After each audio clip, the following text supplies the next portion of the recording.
sharing with you. Uh, that is या please mute dancing जी, आपने mute नहीं किया, आप म्यूट करिए डांसिंग जी। मैं पीडीएफ फाइल एक शेयर कर रहा हूँ, जस्ट इसे आप देखिए, और मैंने पहले भी उसको कर दिया है।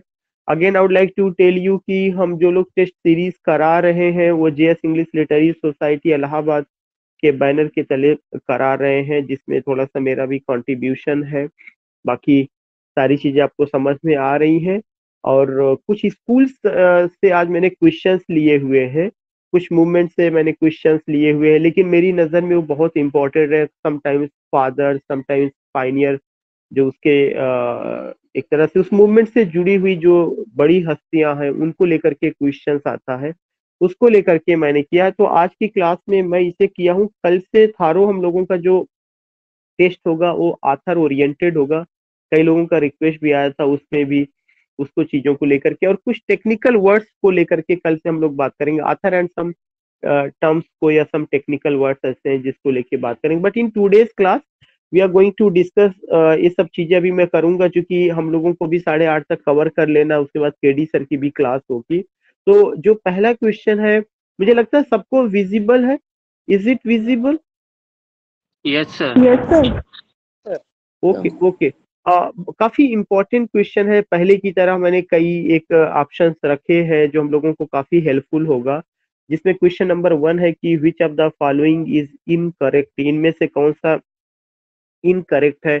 अभी आपको याद होगा, हाल ही में मैंने आपको पढ़ाया था ऑक्सफोर्ड मूवमेंट। अगर आपको याद होगा, मैंने बताया था कि ऑक्सफोर्ड मूवमेंट को ट्रैक्टेरियन मूवमेंट कहा जाता है। जो ऑक्सफोर्ड मूवमेंट के को लीड करने वाले थे उनका क्या नाम था? जॉन केबल था। तो जो पहला क्वेश्चन है कि इनमें से इनकरेक्ट कौन है, ए से लेकर एफ तक आपको ऑप्शन दिया गया है। जो पहला ऑप्शन ए है, pioneer of Oxford movement John cable, ये सही है। Pioneer of Oxford movement John cable, ये सही है। और आपको मैंने पहले भी बताया था कि ऑक्सफोर्ड मूवमेंट को क्या कहा जाता है? ट्रैक्टेरियन मूवमेंट कहा जाता है। यह एक रिलीजियस मूवमेंट था, और इसका पर्पस यही था कि टू री इस्टेब्लिश या to rehabilitate the dignity of the church, church की डिग्निटी को दोबारा स्थापित किया जाए। उससे रिलेटेड कौन कौन से लोग और थे, उसको मैंने आपसे शेयर किया था। एक मैंने पूरा लेक्चर उस पर लिया था जो मूवमेंट था। दूसरा क्वेश्चन बहुत इंपॉर्टेंट है, यूजीसी नेट में तो कई बार पूछा जा चुका है, इवन पीजीटी में भी आ चुका है। और वह क्या है? एम्बिगिटी जो शब्द है, इस शब्द को किसने प्रोफाउंड किया, किसने इसका प्रचार प्रसार किया? तो अगर आपको याद होगा, ambiguity is related to William Empson. ये भी राइट आंसर है। एम्बिगिटी जो होता है, यह इंडिकेट करता है मल्टीपल मीनिंग। एक ऐसा शब्द है जो इंडिकेट करता है multiple meaning, ambiguity, multiple meaning. William Empson ने एक किताब लिखा था जिसका नाम है 7 टाइप्स ऑफ एम्बिगिटी। ये पॉइंट आप अगर कॉपी और पेन लिए हो तो नोट कर लीजिएगा। एम्बिगिटी जो है ये विलियम इम्पुसन से रिलेटेड है। एम्बिगिटी का मतलब होता है मल्टीपल मीनिंग, मल्टीपल मीनिंग। और जो विलियम इम्पुसन थे, उन्होंने जो है इस पर एक किताब लिखा था। उस किताब का नाम था 7 टाइप्स ऑफ एम्बिगिटी। उसका क्या नाम था? 7 टाइप्स ऑफ एम्बिगिटी। तो ऑप्शन बी भी करेक्ट है। ऑप्शन सी है आर्केटाइप एसोसिएटेड विथ। जो आर्केटाइप है यह एक तरह का क्रिटिसिज्म है। आर्केटाइप जिसमें मिथ को लेकर के बात की जाती है। आर्केटाइप में किसको लेकर के? जिस इसी को आप मिथिकल क्रिटिसिज्म भी कह सकते हैं। तो आर्केटाइप किससे रिलेटेड है? नॉर्थरॉप फ्राई से रिलेटेड है। बिल्कुल सही है। आर्केटाइपल जो क्रिटिसिज्म था उसको प्रोपाउंड करने वाले, प्रचार प्रसार करने वाले या उससे जो एसोसिएटेड है वो कौन है? नॉर्थरॉप फ्राई है। इसमें कोई ऐसा वो नहीं है। ये बहुत ही इंपॉर्टेंट है। Those are preparing for PGT, UGC NET और एनी अदर एग्जामिनेशन, ये सारे के सारे वर्ड या उससे एसोसिएटेड चीजें बहुत इंपॉर्टेंट है।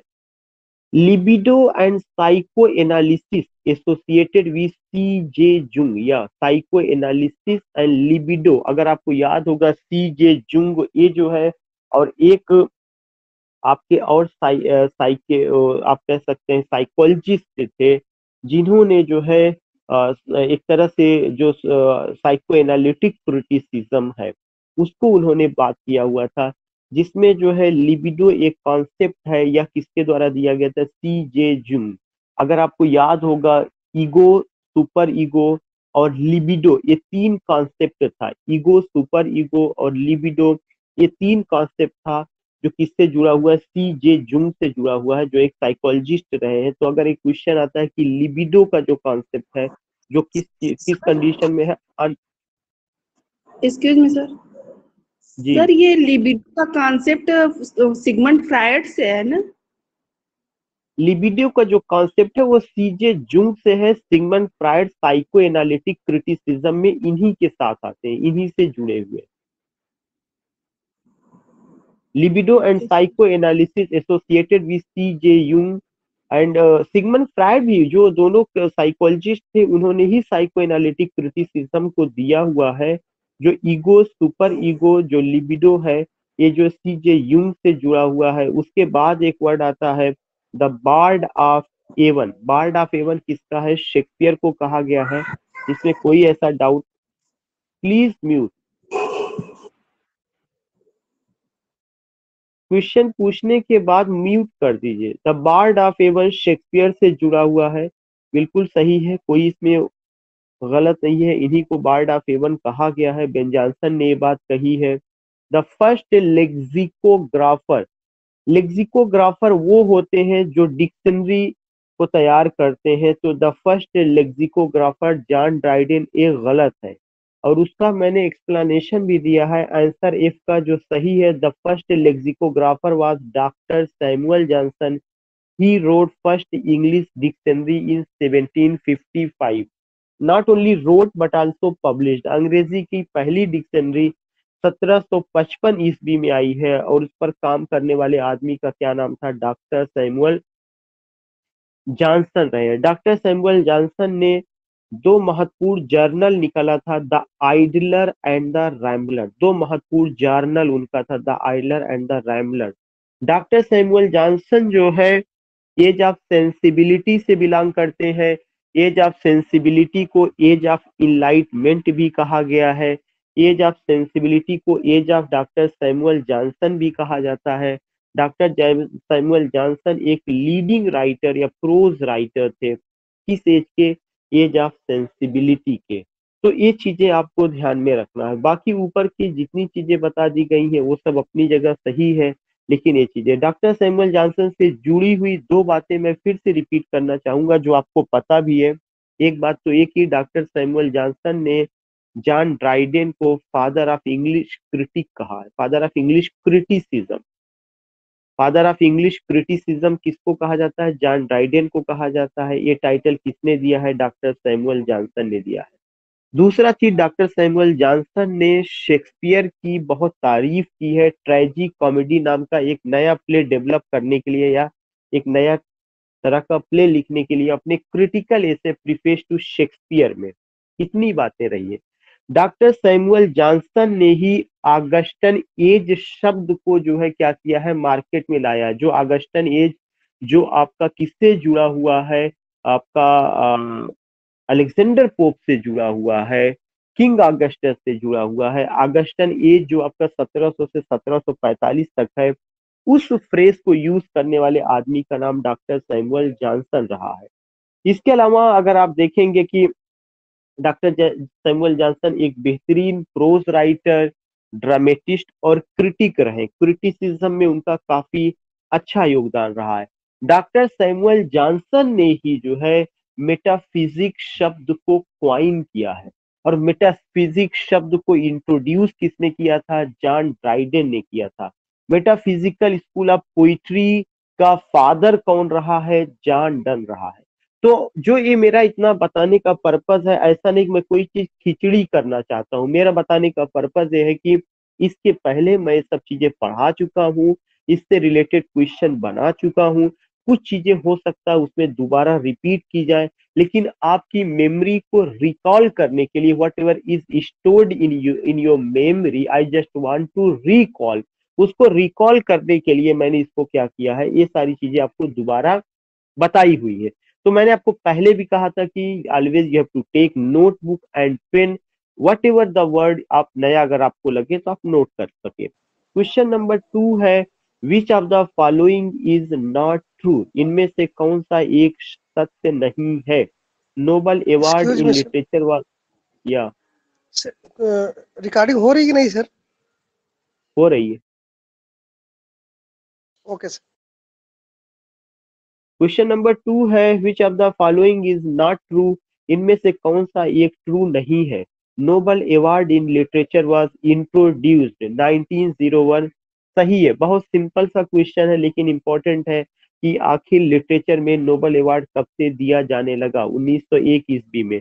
जो इसका ऑप्शन बी है बहुत इंपॉर्टेंट है। एक बार में अगर आप लास्ट ईयर के क्वेश्चन उठा करके देखेंगे, so many times it has been asked की authorised version of the Bible, ये जो authorised version of the Bible है 1611 ईस्वी में आया हुआ है, और जेम्स फर्स्ट जो किंग थे उनके लीडरशिप में आया हुआ है। और जब आप 1611 जेम्स फर्स्ट की बात करते हैं तो तुरंत आपके माइंड में रिकॉल करना चाहिए कि यह जैकोबियन एज था जो 1603 से 1625 तक चलता है।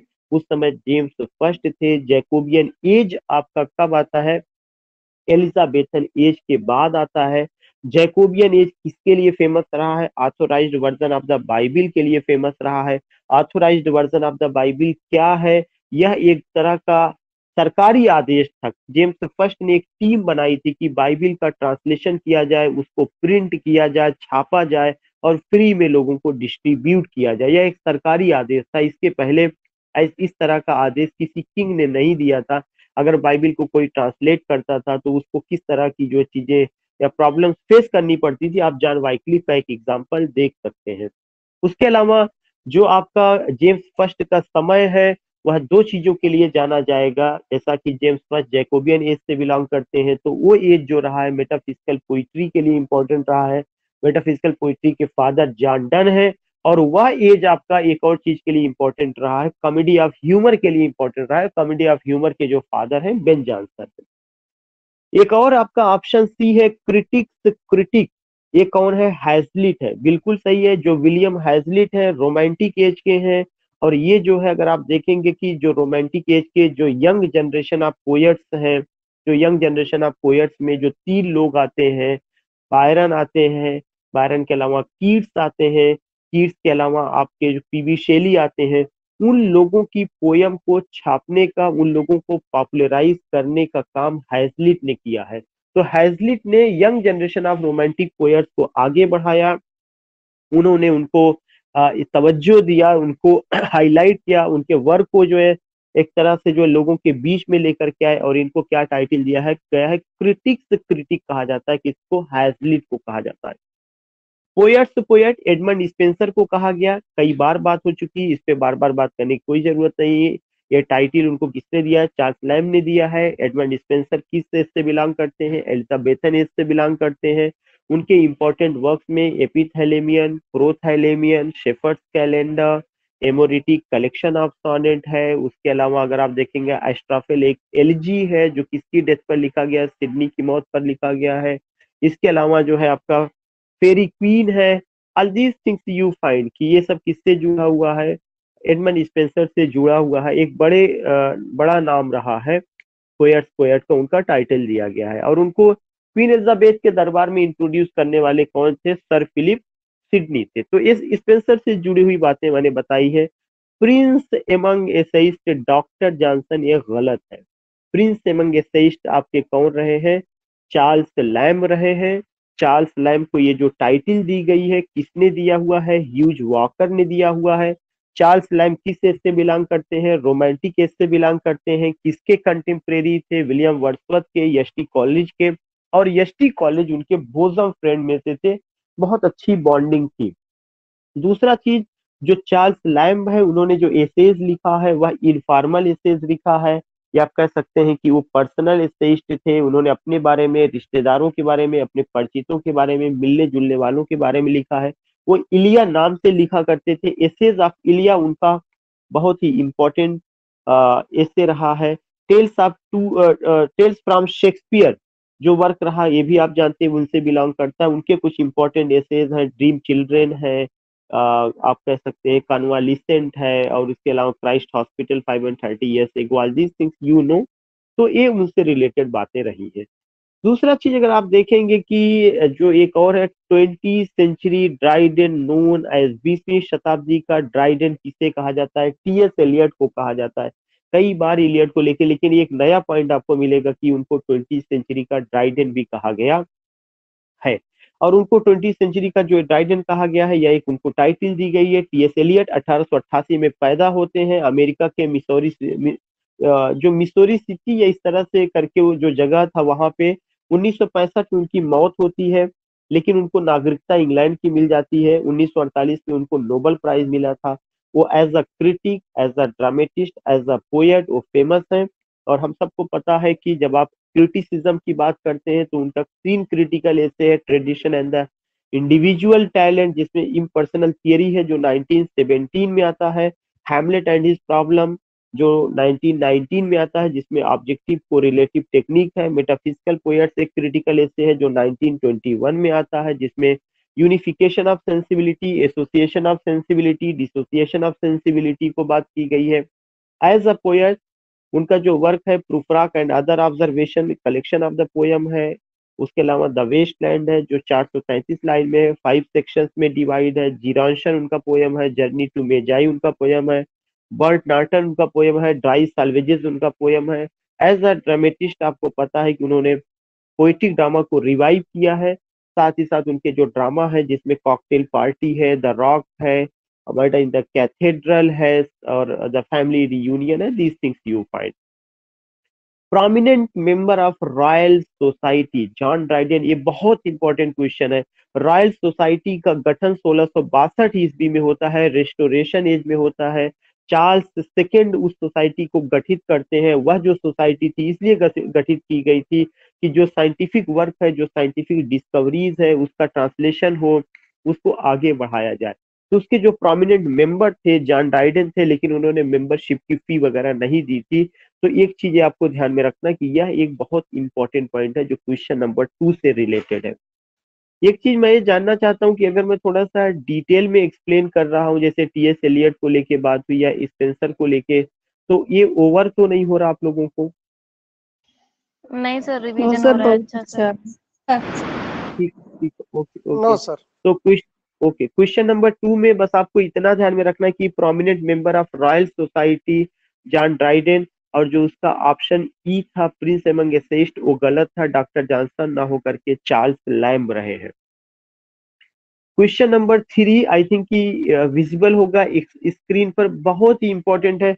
बहुत सिंपल से क्वेश्चन है, लेकिन अगर अक्सर आप देखेंगे कि ये सारी चीजें पूछी जाती है। और वो कौन कौन सी है कि विच of the following is mismatched, इसमें से कौन सा मिसमैच्ड है? एक्सपोनेंट्स ऑफ ट्रेजी कॉमेडी, जो ट्रेजी कॉमेडी के एक्सपोनेंट है कौन है? शेक्सपियर है। अभी अभी मैंने आपसे जिक्र किया था कि ट्रेजी कॉमेडी को लेकर शेक्सपियर की बड़ी तारीफ की गई है। किसके द्वारा की गई है? आपको याद होगा डॉक्टर सैमुअल जॉनसन ने, उन्होंने अपने एक क्रिटिकल ऐसे प्रीफेस टू शेक्सपियर में बहुत उनकी तारीफ की है। और जो ट्रेजी कॉमेडी का एक एग्जाम्पल है वो कौन है? द मर्चेंट ऑफ वेनिस है।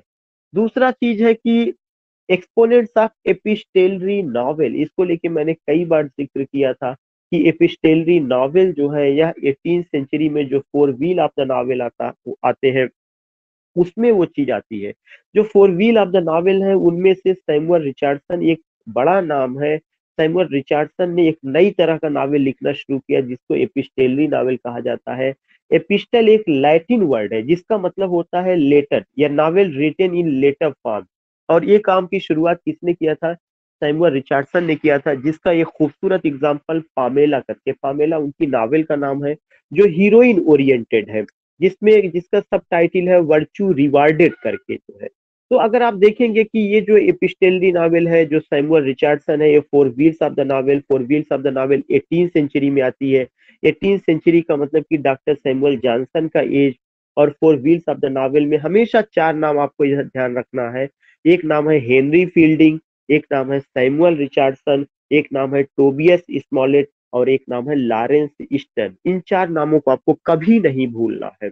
जिसमें से मैं एक नाम को थोड़ा-सा एक्सप्लेन करना चाहूँगा। हेनरी फील्डिंग को फादर ऑफ इंग्लिश नॉवेल कहा जाता है।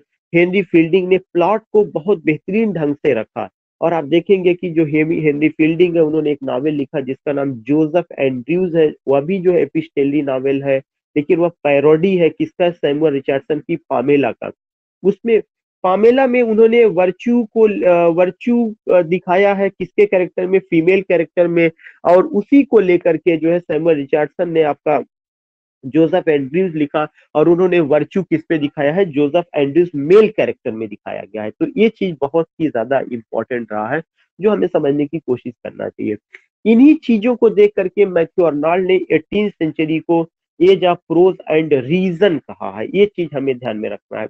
जब आप 18th सेंचुरी की बात करते हैं तो आपके माइंड में कई चीजें चलना चाहिए कि 18th सेंचुरी की शुरुआत 1700 से होगी और 1700 से लेकर 1745 ईस्वी तक का जो एज होगा उसको ऑगस्टन एज या एज ऑफ अलेक्जेंडर पोप कहा जाएगा। फिर 1745 से 1785 जो एज होगा उसको एज ऑफ सेंसिबिलिटी कहा जाएगा या एज ऑफ इनलाइटमेंट कहा जाएगा या age of doctor Samuel Johnson कहा जाएगा। इसके अलावा जो और फिर होगा 1798 से अगर आप देखते हैं तो रोमांटिक एज की शुरुआत हो जाती। तो 18th सेंचुरी को age of prose and reason कहा गया और क्यों कहा गया है? इसलिए कहा गया कि इस समय प्रोज का डेवलपमेंट बहुत ज्यादा हुआ। नॉवेल भी प्रोज फॉर्म में ही था और प्रोज के एक और रूप बेहतरीन रूप देखने को मिलता है वह था जर्नल्स का आना जिसमें the Tatler, the Spectator, the Idler, the Rambler इस तरह के जर्नल्स आते हैं और पीरियोडिकल एसे आता है। पीरियोडिकल टाइप ऑफ एसे जिसे आप समझते हैं कि जो वीकली पब्लिश होता था 15 डेज उस समय के मैगजीन्स और जर्नल्स में पब्लिश होता था। यह एज मिडिल क्लास का एज था, यह एज ट्रेड और कॉमर्स का एज था। मतलब मैं 18वीं शताब्दी की बात कर रहा हूँ। यह एज न्यूज़पेपर्स का एज था, कॉफी हाउस का एज था। आम आदमी जो मिडिल क्लास से बिलोंग करता है उसकी जिंदगी में क्या घटित हो रहा है उसको दिखाने का ये था और वह किस में दिखाया गया था? या तो प्रोज में दिखाया गया या नॉवेल में दिखाया गया। वह चीज जो है पोइट्री में नहीं दिखाई गई। पोइट्री में आपको बिलिंडा नजर आएंगी। पोइट्री में रेप ऑफ द लॉक की अगर आप बात करेंगे, एशियन मैन की बात करेंगे, एशियन क्रिटिसिज्म की बात करेंगे, epistle to doctor Arbat not की बात करेंगे तो सब में ह्यूमन नेचर को लेकर के बात की गई है। तो एक थोड़ा सा डिटेल में मैंने 18वीं शताब्दी को भी लेकर के मैंने व्याख्या की है। नेक्स्ट ऑप्शन है एक्सपोनेंट्स ऑफ स्प्रंग रिदम। बहुत इंपॉर्टेंट है। स्प्रंग रिदम या किसकी देन है? जीएम हॉपकिंस की देन है। जीएम हॉपकिंस का पूरा नाम जिरार्ड मैनले हॉपकिंस है और जब भी स्प्रंग रिदम की बात होती है the credit goes to GM Hopkins. Curtal sonnet भी जीएम हॉपकिंस की देन है। टेरिबल सॉनेट भी जीएम हॉपकिंस की देन है। टेरिबल सॉनेट को हॉरिबल सॉनेट भी कहा जाता है। थियरी ऑफ इंस्केप भी उनका अपना जो है उन्हीं की जीएम हॉपकिंस की ही देन है। तो इन दिस पे आप देखते हैं और जीएम हॉपकिंस मॉडर्न एज के पहले पोएट थे। तो मैंने आपको ये बता दिया कि exponents of sprung rhythm, curtal sonnet, terrible sonnet और हॉरिबल सॉनेट या आप कह सकते हैं कि थियरी ऑफ इंस्केप ये सब जिरार्ड मैनले हॉपकिंस और मॉडर्न एज के पहले वो पोएट रहे। एक्सपोनेंट्स ऑफ सोशल एसेज ये नया टाइप का ये है क्वेश्चन पुराना ही लेकिन देखिए कैसे चीजों को बदल दिया जाता है। अगर आप जो ये सोशल एसेज है अगर आप इसी को फॉर्मल एसे कहेंगे तो दोनों एक ही चीज है। Exponents of social essays Francis Bacon. Social essay वह होता है जो समाज के लोगों के लिए लिखा गया हो, न कि अपने बारे में लिखा गया हो, न कि रिश्तेदारों के बारे में लिखा गया। तो इस तरह के जो एसेज लिखने की शुरुआत इंग्लिश लिटरेचर में हुई है वो किसने किया है? फ्रांसिस बेकन ने किया है और उनके द्वारा लिखे गए एसे को फॉर्मल एसे कहा जाता है। फॉर्मल एसे को आर्टिकल भी कहा जाता है और जो फ्रांसिस बेकन रहे हैं वो एलिजाबेथन एज से बिलोंग करते हैं। वो बहुत बड़े फिलोसफर भी थे, रेटोरिशियन भी थे और इसके अलावा जो है आप कह सकते हैं कि एलिजाबेथ के कोर्ट में एक बड़ी हस्ती थी। इसके अलावा उन्होंने क्या किया था? 58 एसेज लिखा था जो 1597, 1612, 1625 में पब्लिश हुआ। 1597 में 38 एसे आता है, 1612 में 10 एसे आता है और फिर उसके बाद जो है सॉरी मैं गलत शायद यहाँ पे बता दिया। पहले 10 एसे आता है, 1597 में 10 आता है, 1612 में 38 आता है, फिर उसके बाद जो 1625 में 10 आता है। इनका इनका एक इम्पोर्टेंट वर्क है एडवांसमेंट ऑफ लर्निंग करके जो एक फिलोसफिकल वर्क है जो बहुत ही इम्पोर्टेंट है और एक और वर्क है नोवम आर्गेनम जिसमें जो है यूटोपिया का कॉन्सेप्ट है। Exponents of regional novel Thomas Hardy है, बहुत सिंपल सा क्वेश्चन है, कई बार पूछा जा चुका है। हार्डी का भी हम लोगों ने एक लेक्चर भी दिया था, जो लोग पीजीटी की तैयारी कर रहे हैं उनको पता है कि हार्डी रीजनल नॉवेल से बिलोंग करते हैं, विक्टोरियन एज के बहुत बड़े नॉवलिस्ट रहे हैं, और हार्डी ने जो है क्या किया, विसेक्स से वो जुड़े रहे हैं। हार्डी का बेहतरीन नावल है पेयर ऑफ ब्लू आईज करके, under the greenwood tree, far from the madding crowd, Tess of the D'Urbervilles. उसके अलावा हार्डी का एक और नावल है मेयर ऑफ कैस्टर ब्रिज, और एक उनका नावल बैन कर दिया गया था जो सबको पता होना चाहिए, जूड द ऑब्स्क्योर करके। इन दिस वे यू फाइंड वो हार्डी एक ऐसे राइटर हैं जो पोएट भी थे, शॉर्ट स्टोरी राइटर भी थे, नॉवलिस्ट भी थे, लेकिन एज अ नॉवलिस्ट वो फेमस है।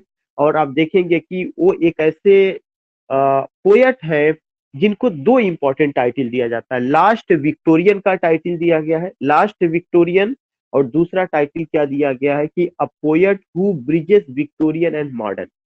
तो अगर लास्ट विक्टोरियन आता तब भी हार्डी है, और ऐसा कौन सा पोएट है जो विक्टोरियन और मॉडर्न एज को जोड़ने का काम करता है, तब भी हार्डी ही है।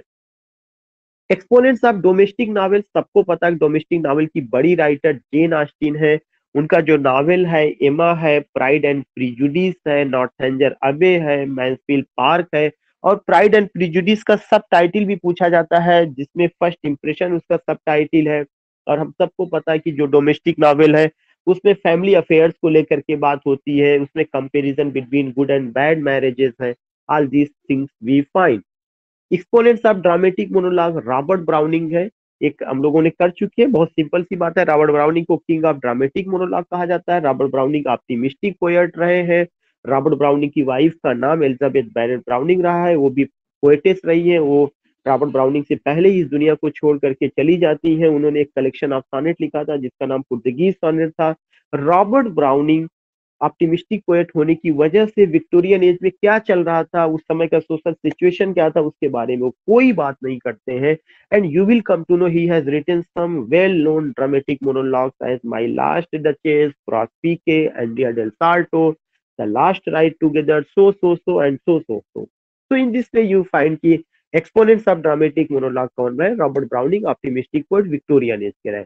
एक्सपोनेंट्स ऑफ प्रैक्टिकल क्रिटिसिज्म, बहुत इंपॉर्टेंट क्वेश्चन है, बहुत ही इंपॉर्टेंट सबके लिए, टीजीटी पीजीटी एनवीएस केवीएस किसी का भी। प्रैक्टिकल क्रिटिसिज्म के जो एक्सपोनेंट्स हैं वो आई ए रिचर्ड्स हैं। आई ए रिचर्ड्स ने बहुत बेहतरीन किताब लिखा है, उस किताब का नाम है साइंस एंड पोइट्री, और किताब का भी नाम है प्रैक्टिकल क्रिटिसिज्म। आपको क्या क्या ध्यान में रखना है, साइंस एंड पोइट्री उन्होंने एक किताब लिखा है, एक किताब उन्होंने प्रैक्टिकल क्रिटिसिज्म लिखा है, ये चीज आपको ध्यान में रखना है, दो चीजें। और प्रिंसिपल्स ऑफ लिटरेरी क्रिटिसिज्म, एक किस किताब का नाम किसी को नहीं भूलना चाहिए, प्रिंसिपल्स ऑफ लिटरेरी क्रिटिसिज्म, बहुत ही बेसिक किताब है आई ए रिचर्ड्स की। तो तीन किताबें, एक किताब उनका प्रैक्टिकल क्रिटिसिज्म, एक किताब उनका साइंस एंड पोइट्री, एक किताब उनका principles of literary criticism A I A Richards का, और एक मॉडर्न एज के क्रिटिक है contemporary of T S Eliot, और उन्हीं के समय में एफ आर लीविस भी आए हुए थे। मूवमेंट ऑफ पोएट्स क्वाइंट कई बार पूछा जा चुका है, इस पर अभी मैंने डिस्कस भी किया था, इस पे मैंने क्वेश्चन भी बनाया था कि जो मूवमेंट ऑफ पोएट्स है इसको किसने क्वाइन किया है, जेडी स्कॉट ने क्वाइन किया। मूवमेंट पोएट्स कौन है, इसको लेकर के मैं कुछ क्वेश्चंस जो मॉडर्न एज की स्कूल्स है उस पर मैं जरूर बात करूंगा कल की क्लास में। तो movement of poets coin JD Scott है, ये आप लर्न कर लीजिएगा। मेटाफिजिक्स टर्म वाज इंट्रोड्यूस्ड, अगर आप देखेंगे कि या किसने इंट्रोड्यूस किया, जॉन ड्राइडन ने। बिल्कुल सत्य कि मेटाफिजिक्स शब्द को सबसे पहले इंट्रोड्यूस करने वाले आदमी का नाम जॉन ड्राइडन है। मेटाफिजिकल स्कूल ऑफ पोइट्री के जो फादर हैं वो जॉन डन है। आपको यहाँ मैं एक चीज एक्सप्लेन कर दूं, फादर एक अलग चीज होता है, उस शब्द को इंट्रोड्यूस करने वाले अलग होते हैं, क्वाइन करने वाले अलग लोग होते हैं। फादर कैसे हुआ, जैसे मैंने एक नई तरह की पोइट्री लिखना शुरू किया, मेरे अपने फॉलोअर हो गए, ठीक है, तो उसका मतलब है कि उस नई तरह की पोयम जो है मैंने लिखना शुरू किया, वो एक ट्रेंड, मैंने एक नया ट्रेंड चलाया, और उसके मेरे अपने फॉलोअर उसके अपने हो गए, उस पैटर्न को लिखना शुरू किया, तो मैं उसका फादर हो गया। लेकिन उस पोइट्री का जो नामकरण किया जाएगा वो नामकरण मेरे द्वारा जरूरी नहीं किया जाएगा, मेरे बाद के जो क्रिटिक्स आएंगे वो पढ़ेंगे, वो देखेंगे, तब वो कहेंगे अरे ये तो नई तरह की पोइट्री है, फिर वो उसको एक नया नाम दे देंगे। तो ऐसे ही मेटाफिजिकल पोइट्री को लिखने की जो शुरुआत की है वो जॉन डन ने किया है। लेकिन ऐसा है, ऐसा नहीं कि उन्होंने ये नाम दिया कि मैं मेटाफिजिकल पोइट्री लिख रहा हूँ। उन्होंने एक नई तरह की पोइट्री लिख करके दुनिया को अलविदा कह के चले गए। उसके बाद जॉन ड्राइडन आते हैं, वो जॉन डन की पोयम को पढ़ते हैं, देखते हैं कि it's a new type of poem, he finds कि it's entirely different to Elizabethan poetry. तब उन्होंने उसके लिए कौन सा वर्ड यूज किया, मेटाफिजिक, और लिखा उन्होंने एक फ्रेज, डन अफेक्ट्स मेटाफिजिक। यह फ्रेज किसने यूज किया है, जॉन ड्राइडन ने यूज किया है। तो जॉन ड्राइडन ने इस फ्रेज को इंट्रोड्यूस किया, लेकिन उस फ्रेज को क्वाइन करने वाले आदमी कौन थे, वो जो है डॉक्टर सैमुअल जॉनसन थे, जो ऑप्शन के में मैंने गलत यहाँ पे रखा हुआ है और एक्सप्लेन बाद में किया कि metaphysic term was coined, Ben Jonson no, बल्कि कौन उसको क्वाइन किया है, डॉक्टर सैमुअल जॉनसन। तो कई बार ये मैंने बात की है, कई बार मैंने आपको बताया है, इस पे किसी तरह का आपको कंफ्यूजन नहीं होना चाहिए। Father of metaphysical school of poetry John done. Metaphysics शब्द को इंट्रोड्यूस किसने किया, जॉन ड्राइडेन। मेटाफिजिक्स शब्द को क्वाइन किसने किया, डॉक्टर सैमुअल जॉनसन। जहां तक बेन जॉनसन की बात है, कॉमेडी ऑफ ह्यूमर, और वो किसके कंटेम्परेरी थे, वो खुद ब खुद शेक्सपियर और साथ ही साथ जॉन डन के कंटेम्परेरी थे, और पहले लाउरिएट पोएट बेन जॉनसन रहे। क्वेश्चन नंबर 4 ईयर क्या है, है सर? विच ऑफ द, इसकी ईयर कौन सर सा क्या है इनका? पोएट किसका laureate sir, Ben Jonson sir. Year मैं मिस कर रहा हूँ, ईयर मुझे याद नहीं आ रहा है, अगर आप ओके देखेंगे मिल जाएगा, but this time I am missing, बिल्कुल जो है मैं मिस कर ओके रहा हूँ, मैं सर। देख के आपको बाद में बताता हूँ। नाउ द नेक्स्ट क्वेश्चन की which of the following is not true, इनमें से कौन सा एक सत्य नहीं है। You will come to know, ये क्वेश्चन है सिंपल सा कि कौन सा एक सत्य नहीं है। तो यू विल फाइंड दैट कि बहुत इंपॉर्टेंट पॉइंट रखा गया, the founder of night school of poetry. Night school of poetry Christopher Marlowe है, MARLOWE। तो the founder of night school of poetry Christopher Marlowe, ये सही है। The founder of metaphysical school of poetry John Donne, सही है। The founder of lake school of poetry Wordsworth. Lake school of poetry बताने की जरूरत नहीं कि लेक स्कूल ऑफ पोइट्री में वर्ड्सवर्थ थे, रॉबर्ट सदे थे, एस.टी. कॉलरिज थे, लेक डिस्ट्रिक्ट से बिलोंग करते थे, और इन्हीं तीनों लोगों को जो है old generation of romantic poets भी कहा जाता है। The founder of Satanic school of poetry Lord Byron. Satanic school of poetry कौन रहे, लॉर्ड बायरन रहे हैं। द फाउंडर ऑफ, देखिए ये फाउंडर की बात की जा रही है, ये टर्म को क्वाइन करने की बात नहीं की गई, इतना आप ध्यान में रखिएगा। मैंने यहाँ पे जो वर्ड डाला फाउंडर डाला है, आप अगर ऐसा ना करिएगा कि अगर कल जो है इसको क्वाइन करने का या इस तरह का कोई चीज आता तो आप वहां पे चले जाइएगा। ये सब फाउंडर से जुड़े हुए हैं, ज्यादातर फाउंडर से ही क्वेश्चन आएगा। तो आप दूसरा चीज और क्या है, the founder of Satanic school of poetry Lord Byron, सही है। The founder of touchstone, एक ऑप्शन मैंने छोड़ दिया है। The founder of Shakespearean society Steele, Richard Steele, सही है। The founder of touchstone method Matthew Arnold, सही है, कई बार हम लोगों ने टच स्टोन मेथड को लेके बात किया है। The founder of Cockney school of poetry Hazlitt, अभी आया था, बिल्कुल सही है कि द फाउंडर, जिनको क्रिटिक कहा गया है, Hazlitt. The founder of Irish theatre movement, कई बार पूछा जा चुका, Irish theatre movement, W.B. Yeats इसके फाउंडर थे। वो जो है आयरलैंड का सबसे बड़ा थिएटर था, तो हमें ये ध्यान में रखना। The father of pre Raphaelite movement, जो प्री रैफेलिट जो मूवमेंट है इसके फादर कौन रहे हैं, आपके D.G. रॉसिटी। बिल्कुल अभी आपको याद होगा, मैंने बताया था प्री रैफेलिट मूवमेंट आपका बहुत इंपॉर्टेंट रहा है, और प्री रैफेलिट मूवमेंट को फ्लेशी स्कूल ऑफ पोइट्री भी कहा जाता है। रॉबर्ट बुचनन उन्हें वो टाइटल दिया था। और आपको याद होगा D.G. रॉसिटी, A.C. स्विनबर्न, क्रिस्टीना रॉसिटी, और तमाम तमाम नाम मैंने बताया था कि पिक्टोरियल इमेज कैसे है, उसको जो है रफेल से पहले जो पेंटिंग में जो स्टाइल था वो चीजें पोइट्री में लाया गया, इस तरह से इसको कहा जाता है। तो father of pre Raphaelite movement आपका D.G. Rossetti, you find this particular point. Father of Gothic novel A.C. Swinburne, गलत है। A.C. स्विनबर्न जो है प्री रैफेलिट मूवमेंट से बिलोंग करते हैं। फादर ऑफ गॉथिक नॉवेल का मतलब होरेस वालपोल, और होरेस वालपोल ने एक नॉवेल लिखा था, उस नॉवेल का नाम है कैसल ऑफ ऑटरेंटो, जो 1765 में आई हुई है। तो इन दिस पे यू कैन जस्ट सी कि जो के है वो गलत है, बाकी सब सही है। फादर ऑफ गॉथिक नॉवेल आपका क्या है, आपका होरेस वालपोल, जिन्होंने क्या लिखा हुआ था, जिन्होंने कैसल ऑफ ऑटरेंटो लिखा था, जो 1765 में आई है। Gothic novel German architect goth से आया है, जिसमें sensation, adventure, fear, terrible atmosphere, night और मेडिवल सेटिंग को या मिडिल एजेस के कैरेक्टर्स को लेकर के बात होती है।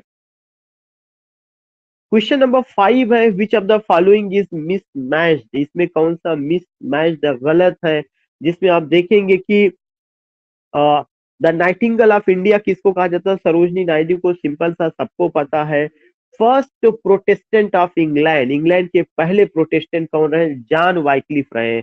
याद होगा जॉन वाइक्लिफ को और क्या क्या चीज कहा गया है, morning star of Reformation John Wycliffe को कहा जाता है। John Wycliffe was the contemporary of Chaucer, Chaucer को morning star of Renaissance, John Wycliffe को मॉर्निंग स्टार ऑफ रिफॉर्मेशन, साथ ही साथ first Protestant of England.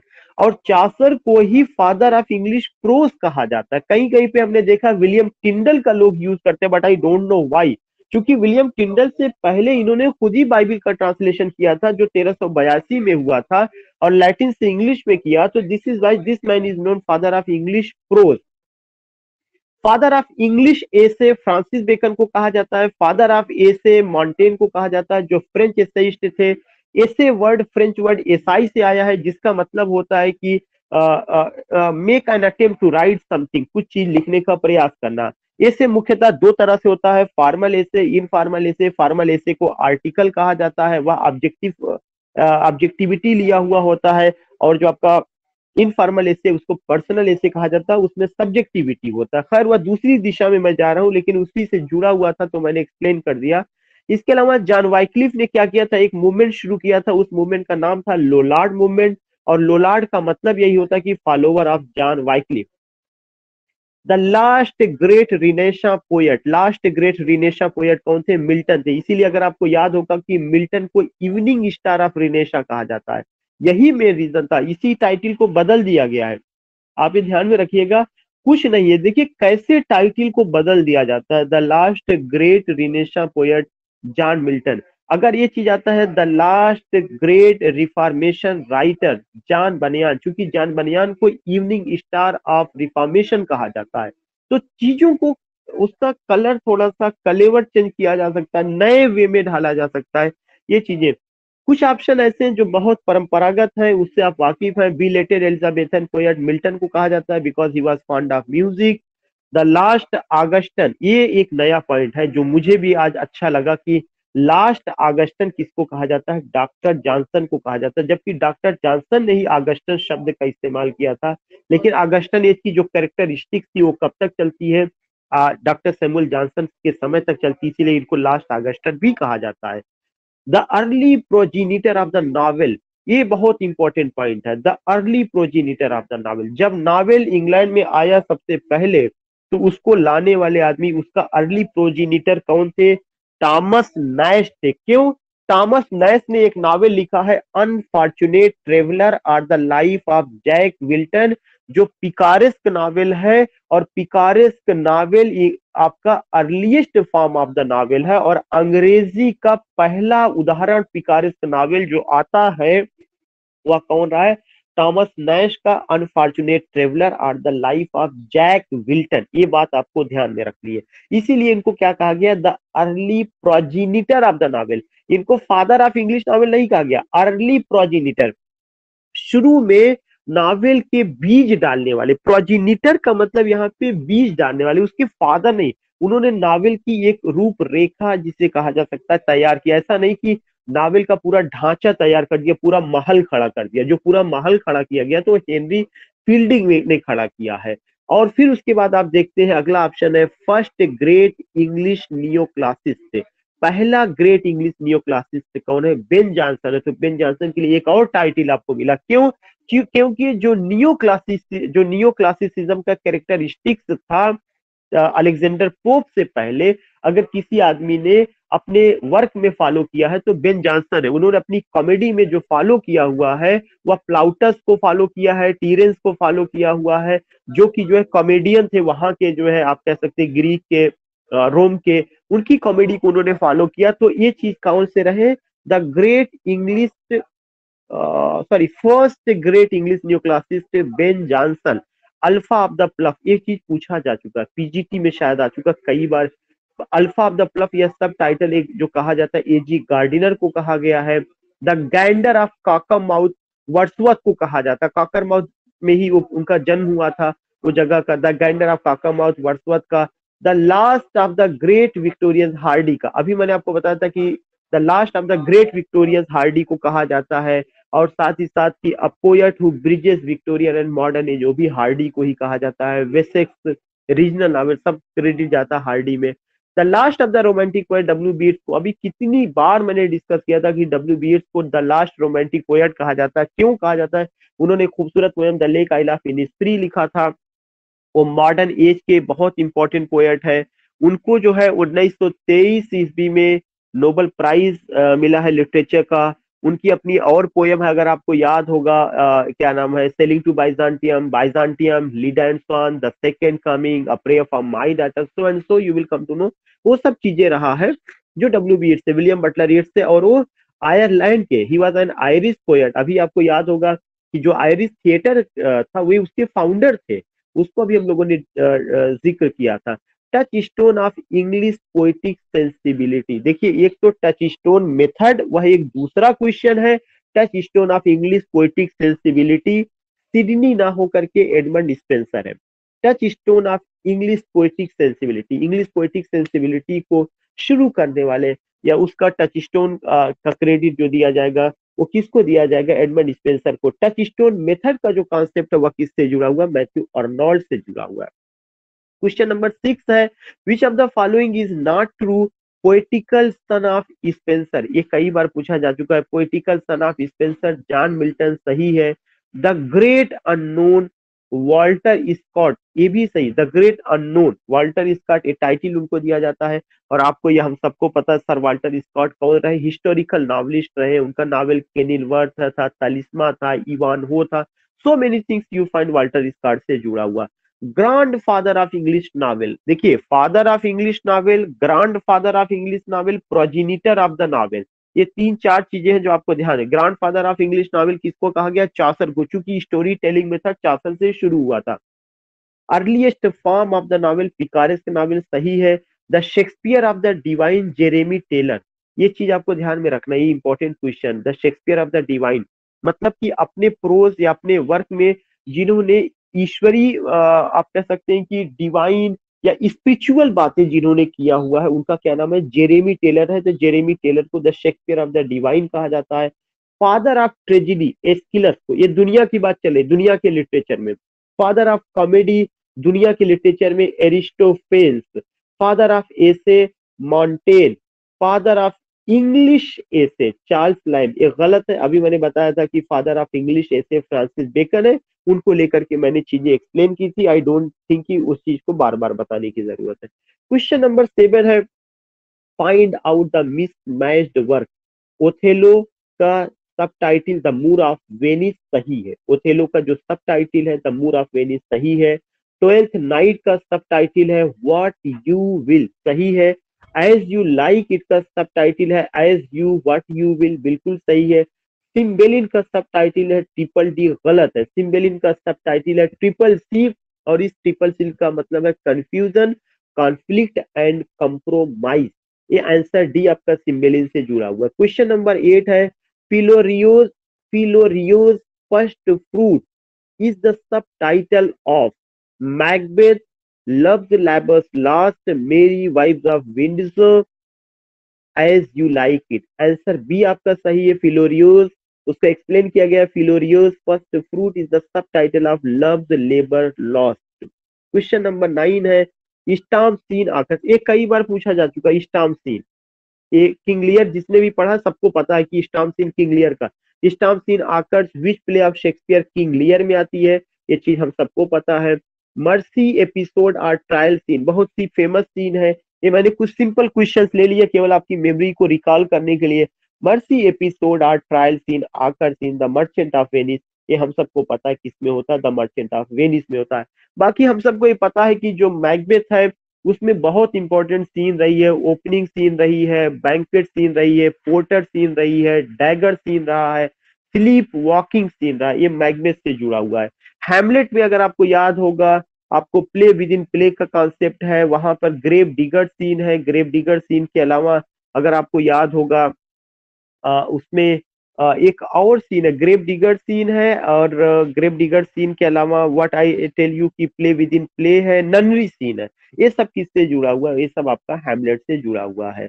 The Merchant of Venice में कास्केट सीन है, ट्रायल सीन है, और उसके बाद आप देखते हैं रिंग एपिसोड या रिंग सीन। इस तरह से कुछ सीन्स है जो जितना मुझे पता है या जो चीजें हैं उन सब चीजों को लेकर के हम लोग बात कर रहे हैं। और कल से जब हम लोग आथर को शुरू करेंगे तो मोस्ट प्रोबेबली ज्यादातर इस तरह के क्वेश्चंस या चीजों को लेकर के आएंगे। आथर पे जब होगा तो चारों का कंबाइन करके हम लोग लेकर के चलेंगे, ऐसा नहीं होगा कि कोई एक single author. One thing I want to tell you कि मुझसे जो है कुछ क्वेश्चंस पूछे गए थे